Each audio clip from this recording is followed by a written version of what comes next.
L'industrie française va pas très bien, hein. Je regardais par exemple ce matin une carte de France de la désindustrialisation publiée par Les Échos, qui parle de détricotage en profondeur depuis la rentrée. 165 sites menacés, 10 000 emplois. Et tout récemment, alors dans la région, on a eu Insect, on a Arcelor régulièrement. Qu'est-ce qui manque pour que les voyants repassent au vert?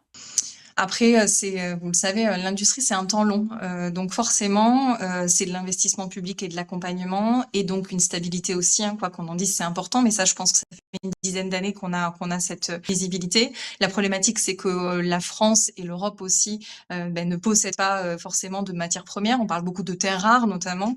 Donc c'est vrai que c'est cette difficulté-là. Donc la revalorisation, la recyclabilité, la durabilité peut être un pendant à ça pour justement compléter cette difficulté qu'on a et ce manque, hein, tout simplement.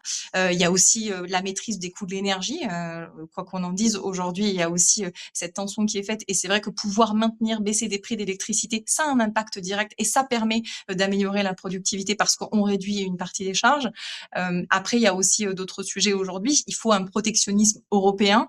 On parle d'un grand bloc qui s'appelle la Chine avec une concurrence que de toute façon on ne sera pas capable, sur lesquels des prix ne sont pas capables en termes d'alignement parce qu'on n'a pas la même capacité de production, on n'a pas le même coût de la main d'œuvre.